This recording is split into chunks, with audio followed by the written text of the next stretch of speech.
ng mga tao sa daigdig sa kasalukuyan. Laganap ang sigalutan, sanhin ng di pagkakaunawaan sa mga kagustuhan. Bumabago ng mga digmaan, dulot sa ipinaglalaban na mga karapatan.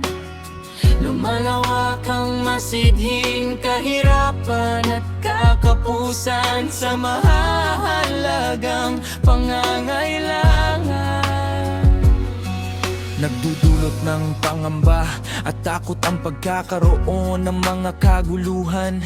Kabalisahan ang nangingibabaw sa mga sitwasyong nararanasan. Nakalimutan ng pagtawag at pagsusuri sa mga aral ng Diyos na makapangyarihan. Ang pagtitiwala at panalangin sa amang mahal ay hindi pinagtalagahan. Ang paggawa ng buong pusong panalangin, lakip ang pasasalamat ay lunas sa kabalisahan. Naiibsan ang kabigatan ng kalooban at ligalig ng kaisipan. Napapawi ang mga kalungkutan at panghihina na nararamdaman. Napapatunayan ang tunay na panalangin ang panalig at pananampalataya nang walang pag-aalinlangan sa Diyos na lumalang. Pinagaan ang bigat ng pamumuhay sa pagtulong ng Diyos kapag ikaw ay kinaawaan. Ang kababaan ng loob at taimtim na panalangin sa Diyos ay kinahahabagan. Sasagutin ng Diyos ang paglapit na may malinis na layunin at may buong pagsisisi sa mga kasalanan. Dinirinig ng Diyos ang mga tunay na hinirang sa kanilang panalangin na nasa loob ng kawan.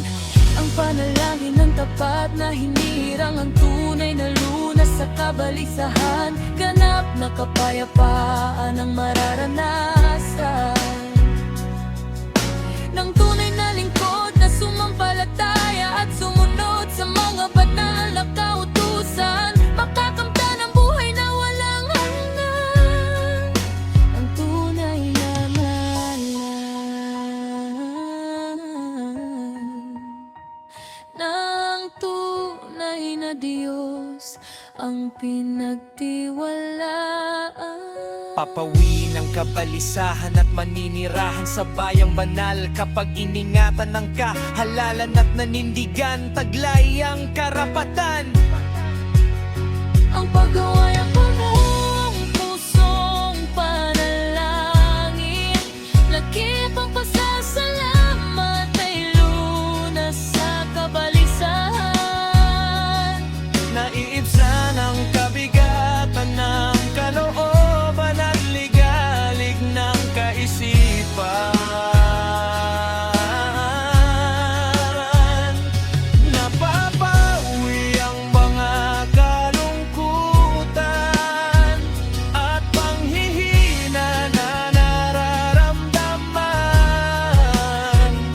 Napapatunayan ang tunay na panalangin ang pananalig at pananampalataya nang walang pag-aalinlangan sa Diyos na lumalang.